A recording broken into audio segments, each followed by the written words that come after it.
여러분은 평소에 누리고 있는 서비스에 대해 어떻게 생각하시나요? 한국 사람들은 태생적으로 빠름을 강조하며 효율을 높이고 섬세함이 남다르기 때문에 한국에서 사용하는 마케팅 전략을 이용해 해외에서 큰 인기를 끄는 상점들이 많아지고 있습니다. 미국 LA 지역에서 한인 업주나 바리스타가 운영하는 커피숍이 큰 인기를 끌고 있어 뉴스에 보도되기까지 했는데요. 미국의 온라인 평점 사이트 웰프에서도 4.5 이상의 높은 평점을 받는 등 관심이 매우 높고 평일 낮에도 길게 줄을 서며 카페 앞에서 음료를 기다리는 시민들의 광경이 보입니다. 캘리포니아의 또 다른 카페도 아침 6시부터 손님들로 가득 차 커피런 사태까지 벌어지고 있습니다. 이들은 모두 한인 바리스타들과 한인 업주들이 운영하는 카페인데 커피와 카페가 하나의 대중문화로 자리 잡으면서 까다로워진 미국인들의 입맛을 사로잡았기 때문입니다. 로스앤젤레스 할리우드에 사는 세계적인 팝스타 저스틴 비버 부부도 매일 오전 동네 한인 카페에서 말차라떼를 마셔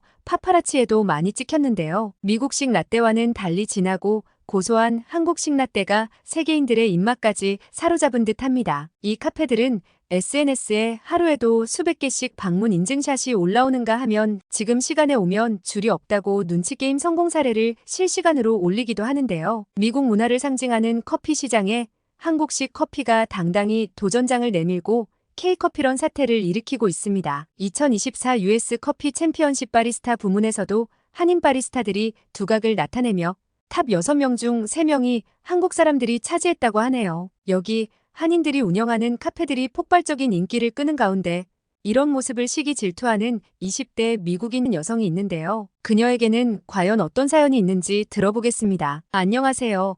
저는 미국에서 한인들이 많이 사는 것으로 유명한 지역인 로스앤젤레스에 사는 엘라라고 합니다. 저는 외할머니가 한국분이고 외할아버지는 미국 군인이셨어요. 혈통은 아시아계가 섞여 있지만 태어날 때부터 쭉 미국에서 자라 그냥 미국인이라 생각하며 평생을 살아왔던 것 같아요. LA에 살면서 어릴 때부터 매년 4월이면 코리아타운에서 열리는 한인 축제가 있는데 엄마 아빠는 저를 꼭 이곳에 데리고 가 축제를 보여주셨어요. 어린 마음의 축제는 신나고 즐거우니 화려한 퍼레이드를 보며 마냥 즐거워하였는데 나중에 크고 나서 이 축제가 어떤 의미인지 궁금해지더라고요.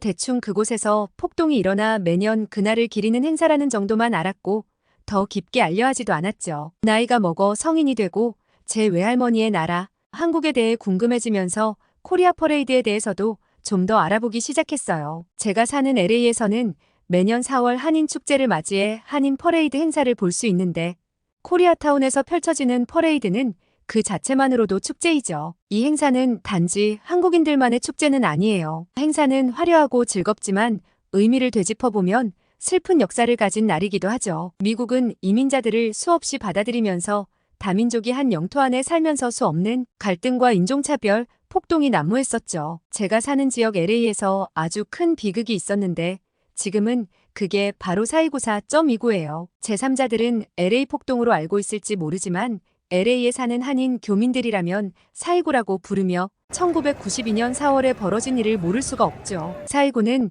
백인 경찰의 과잉 진압에 분노한 흑인들의 폭동으로 시작됐고 흑인뿐만 아니라 히스패닉계 미국인들까지 가세한 사건으로 미국 인종차별이 극에 달했던 시대의 비극이었어요. 너무나 불행한 것은 이 사건에서 가장 큰 피해를 본 것이 바로 LA 한인들이었죠. 아무런 잘못도 없는 한인들이 피해를 보고 죽음에까지 이르게 되었으니까요. 폭동이 발생하자 흑인 시위대가 한인타운으로 몰려가 약탈과 방화를 일삼으면서 한인 사회에 막대한 피해를 입힌 사건이었어요. 한 가지 특이할 사항은 미국 사회의 잠복한 근본 문제보다는 한흑의 갈등에 초점을 맞춤으로써 한인들이 입은 정신적 상처가 물질적 피해 못지않게 컸다는 점이었죠. 무차별한 폭력이 난무했던 슬픈 사건 4.29는 연방군이 투입되고 5월 4일이 되어서야 종결되었죠. 사건의 종결은 한순간에 왔지만 아픔은 문신처럼 쉽게 지워지지 않았죠. 소중한 가족을 잃고 평생을 일궈왔던 삶의 터전이 부서져버린 그들은 얼마나 망연자실했을지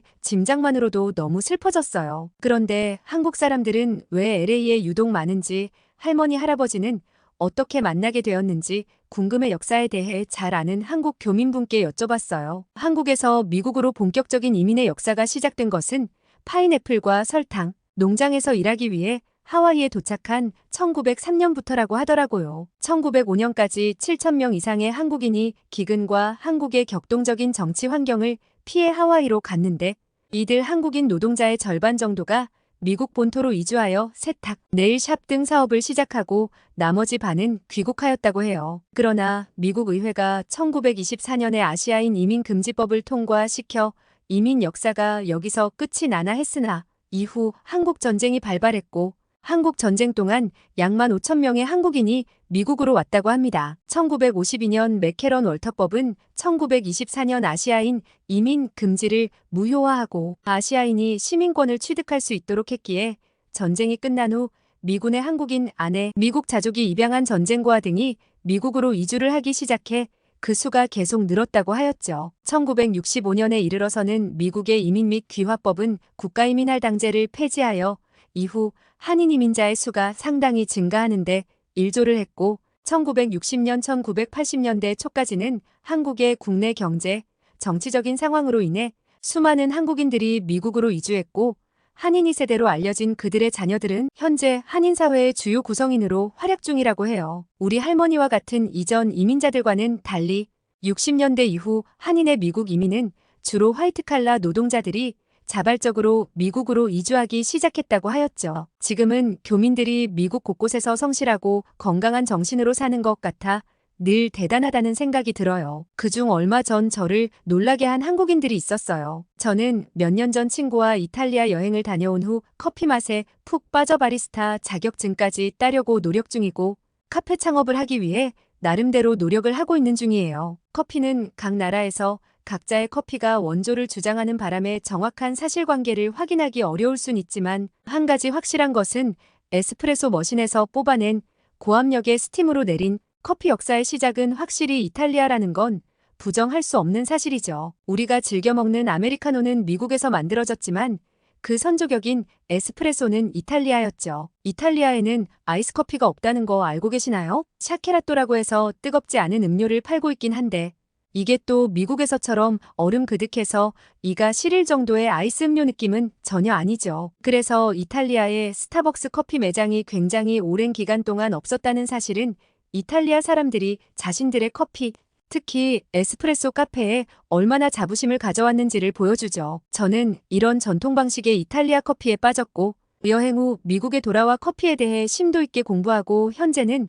창업을 준비하고 있어요. 그런데 최근 저희 지역 근처에 오픈한 카페로 인해 제가 여태까지 알고 있던 커피는 무엇인지 의심이 들 정도로 충격을 받은 일이 있었어요. LA에는 한국 사람들이 운영하는 카페나 식당이 굉장히 많은 편인데 보통은 코리아타운에 집중돼 상점들이 있죠. 그런데 최근에 웨스트 할리우드 거리 인근에 한국인들이 오픈한 카페 덕분에 주변 상권이 살아날 정도로 카페 앞은 인산인해를 이루고 있어요. 저도 SNS로 먼저 접하게 됐고 저스트 비버 커플이 매일 아침 이곳에서 2잔의 모닝커피를 줄 서서 산다는 사실에 파파라치들마저 합세의 사람이 더 많아지는 것 같았죠. 사실 그곳에서 유명한 메뉴는 말차라떼와 호지라떼라 커피가 아니라는 생각에 저는 먹어보지 않았어요. 사실 커피가 들어가지 않은 건 음료라고 생각해 먹어볼 필요가 있나 의문점이 들어 방문해보지 않았었죠. 그런데 워낙 유명해지니 그 카페의 커피 맛이 어떤가 궁금해졌어요. 사실 지금 생각해보면 카페 창업을 한다는 사람이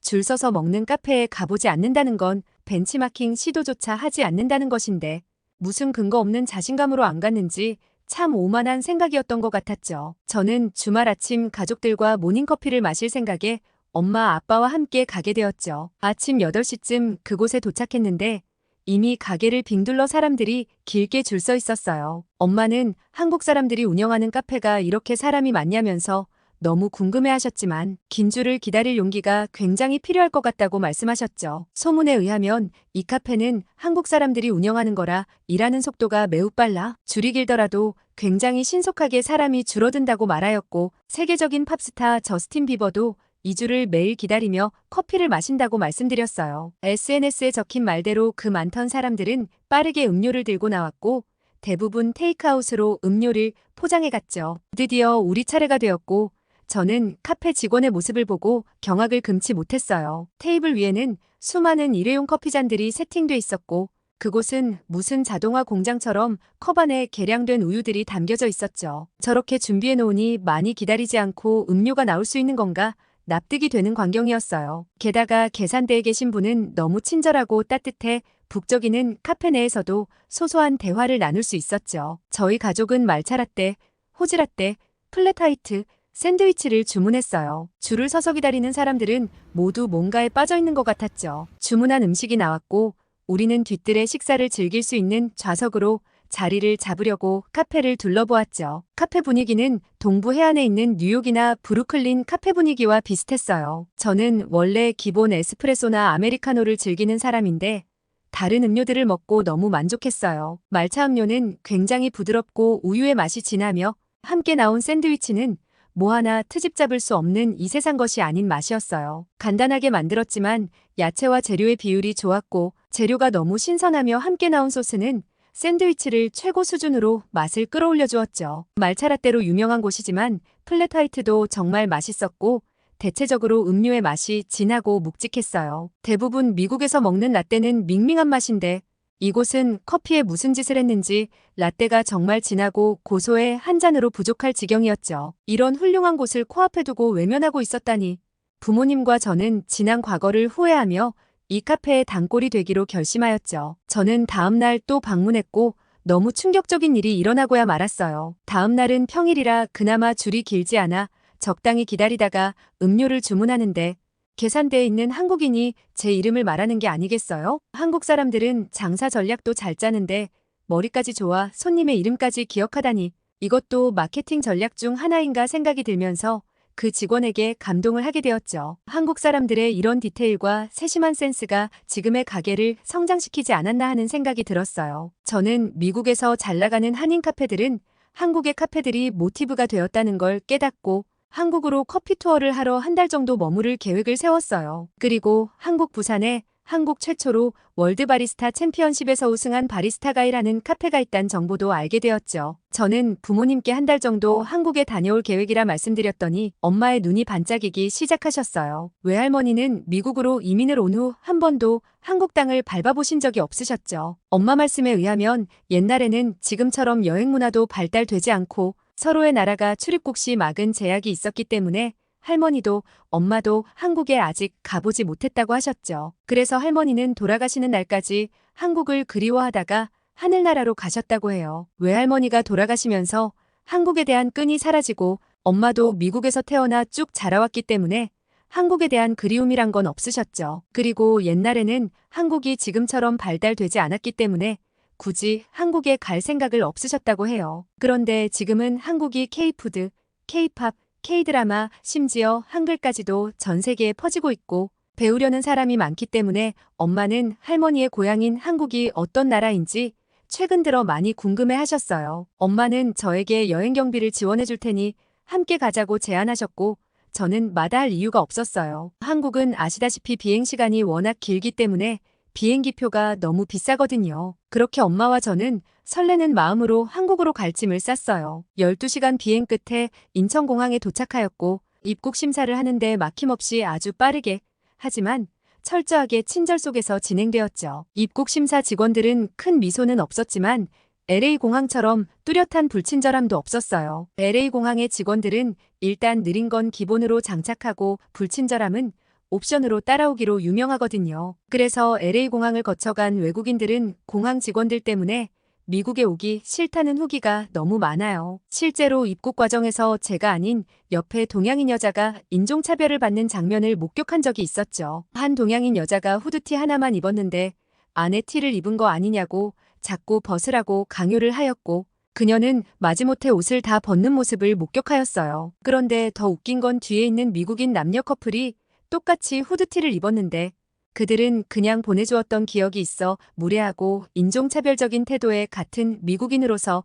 너무 부끄럽고 한국인 혈통이 섞인 면에서는 아주 씁쓸했었죠. 한마디 해주고 싶었지만 나에게도 피해가 올까봐 주변 사람들 모두 인종차별이라는 걸 알면서도 묵인하는 부끄러운 상황 속에 제가 있었어요. 그런 말도 안 되는 일이 일어나는 LA공항 직원과 비교하니 한국은 천사들의 나라인 것만 같았죠. 그리고 엄마와 저는 인천공항을 보고 너무 깜짝 놀랐어요. 으리으리하게 지어진 공항 내부는 미래도시에 온 것처럼 깨끗하고 최첨단이라 우리 모녀는 눈이 휘둥그레져 한참을 놀라서 서 있었죠. 저희 모녀 너무 촌스럽나요? 저희는 나오자마자 한국에서 지내는 동안 사용할 휴대폰 칩을 구하기 위해 바로 와이파이 존 표시로 돼 있는 안내데스크로 향했어요. 근데 휴대폰 칩을 구매하지도 않았는데 와이파이가 빵빵하게 연결이 잘 되는 거였죠. 너무 놀라 직원에게 이게 무슨 일이냐고 물었더니 공항에서는 무료 와이파이가 원래 완벽하게 제공된다는 말을 하였어요. 제가 유럽이나 미국 다른 도시들을 다녀봤지만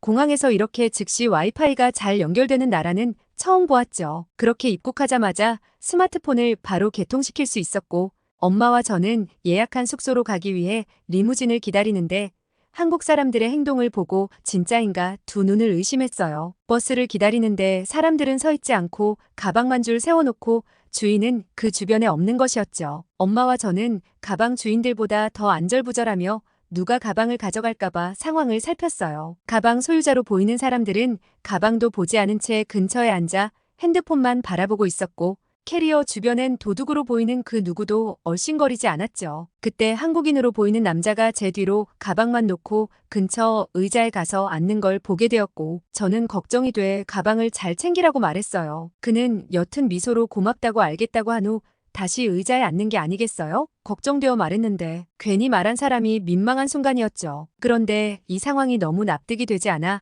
궁금함을 못 참고 한국인 남자에게 이 상황을 물어보았어요. 그러자 한국인 남자는 유창한 영어로 한국에서는 이렇게 가방을 두고 자리를 비워도 거의 아무 일도 일어나지 않는다는 것이었죠. 한국 사람들은 다른 사람 물건에 관심도 없을 뿐더러 대부분의 사람들이 윤리의식이 뛰어나 직업이 도둑이 아니고서는 다른 사람 물건에 절대 손을 대지 않는다는 거였어요. 그의 이야기를 듣고 멀리 보이는 가방들만 보니 주변에 주인 없이 홀로 서 있는 캐리어들을 꽤 많이 볼 수 있었어요. 센스뿐만 아니라 이런 시민의식도 굉장히 크게 평가받아야 마땅하다는 생각이 들었어요. 저는 그 한국인 남자가 영어를 유창하게 하기 때문에 대화를 걸며 한국의 카페 정보에 대해 알아보려고 노력을 하였죠. 엄마는 피곤하셨는지 리무진을 타고 난 후 바로 잠드셨고 건너편 옆쪽에 앉은 그에게 이것저것 궁금한 것을 질문하였어요. 그는 고맙게도 너무 친절하게 대답해 주었죠. 저는 우리가 지금 인사동의 홈스테이에 가는데 홈스테이 근처에 유명한 찻집이 있냐고 물었고 그는 본인이 자주 가는 찻집이 있으니 그곳은 외국인들이 왔을 때 반응이 좋았다며 꼭 가보라고 하였죠. 알고 보니 인사동에서 화랑을 운영하는 한국인 남자 형욱이었고 화랑을 운영하면서 협업하는 해외 바이어들과 만났을 때 그곳에 매번 가는데 다들 반응도 좋고 만족도도 높았다고 하였죠. 그에게 그곳이 어딘지 좌표를 물었고 인사동 홈스테이에 머무는 동안 가보겠다고 고맙다고 말을 했어요. 그는 저에게 갑자기 명함을 주면서 기회가 된다면 본인 갤러리 근처 지나가게 되면 연락하라고 그 찻집으로 안내해준다고 하였죠. 그리고 그는 지하철 2호선 라인 쪽에 성수동 카페촌도 가보라고 조언해 주었고 한국인 최초로 바리스타 우승한 분이 운영하는 카페가 있는데 그분의 카페가 부산에 있으니 일정이 맞다면 KTX를 타고 그 카페가 있는 부산에 다녀오라고도 얘기해 주었어요. 그와 이런저런 이야기를 나누는 동안 리무진에서 내릴 시간이 됐고 그와 더 대화하고 싶었는데 아쉬운 마음이 너무 컸죠. 그렇게 엄마와 저는 인사동 홈스테이에 도착하게 되었고 저희가 도착하니 주인 아주머니가 나오셨어요. 주인 아주머니는 한국인 중 제가 본 사람 중 친절함의 끝판왕일 만큼 굉장히 친절하셨어요. 그리고 아침 식사가 포함돼 있어 함께 온 엄마의 뱃속 걱정은 안 해도 돼 너무 다행이었죠. 엄마가 긴 비행을 너무 힘들어해 당일엔 주변 관광만 하는 코스로 하자고 하였죠. 엄마는 당연히 알겠다고 하셨고 한국 남자가 추천해준 전통찻집에 가게 되었죠. 그곳은 어르신 두 분이 가게를 운영하는 곳이었고 카페 분위기가 너무 운치 있고 초록색 나무들을 보면 눈이 시원해지고 저절로 힐링되는 기분이었죠. 예스런 나무 탁자와 의자들로 여유있게 채워진 공간이라 한국만의 분위기와 특색이 격렬하게 묻어나는 카페였어요. 그렇게 형욱이 소개해준 카페에서 팥빙수라는 음식을 처음 먹어봤는데 엄마는 팥과 얼음이 너무 잘 어울린다고 진심으로 맛있게 드셨고 함께 주문한 가래떡구이를 맛보게 되었어요. 이 둘의 조합은 완벽했으며 한국 전통 찻집의 퀄리티가 다시 보였죠. 시차 적응을 잊게 해주는 달콤한 디저트가 우리의 잠을 깨우는 듯 했어요. 카페에서 나온 후 인사동을 걷다 보니 명함 속 형욱의 갤러리가 보였고 전 반가운 마음에 그 앞을 서성였어요. 형욱은 유리 너머 비친 저를 단번에 알아보고 웃으며 나왔고 갤러리에 들어가 이야기를 하며 그림 구경을 하게 됐죠. 이런저런 이야기를 했고 그는 성수동에 있는 요즘 한국의 트렌디한 카페를 가보면 도움이 될 거라고 조언을 해주었고 엄마와 저는 지하철을 타고 쉽게 성수동까지 갈 수 있었어요. 엄마와 저는 한국의 지하철은 처음 타보는 거라 승강장으로 내려가자마자 경악을 금치 못했어요. 모든 곳에 열차가 오기 전까지 굳게 닫혀있는 스크린도어가 있었기 때문이었죠. 최근 LA에서 한국의 지하철을 벤치마킹해 개선하는 움직임이 보이고 있는데 제 눈으로 현실을 보고 나니 막대한 예산을 들여 도입하는 게 충분히 납득이 되었어요. 저희는 성수동에 도착하자마자 깜짝 놀라고 말았어요. 도시는 낙후되어 있는 듯 했지만 골목 구석구석 보이는 트렌디한 카페들이 눈에 띄어 들어가 보고 싶게 만들었죠. 그리고 더 놀라운 건 LA에서 보았던 한인들이 운영하는 트렌디한 인테리어와 분위기가 굉장히 비슷해 보였어요. 저는 제가 배워야 할 곳은 바로 여기다라고 생각하며 엄마와 함께 성수동 골목 곳곳을 구경하며 마음에 드는 카페 3곳에 들어가 커피를 마셔보았어요. 카페마다 시그니처 메뉴들이 있어 특색이 있었고 맛 또한 다 훌륭했어요. 한국 사람들은 이런 맛있는 커피를 매일 다양한 곳에서 먹을 수 있다니 LA에서 한인들이 운영하는 카페가 왜 잘 되는지 충분히 이해가 되었어요. 저는 성수동의 카페에서 많은 영감을 얻었고 한국 관광과 여러 카페를 들른 후 제가 운영할 카페에 대해 머릿속으로 그림을 계속 그렸어요. 엄마도 커피는 서양이 종주국이라고 생각했는데 한국 커피의 맛도 놀랍고 전통찻집의 디저트도 맛있었다고 감탄을 하셨죠. 미국으로 다시 돌아와 제가 운영할 카페의 컨셉과 인테리어 디자인 로고를 정하는데 많은 도움이 되었어요.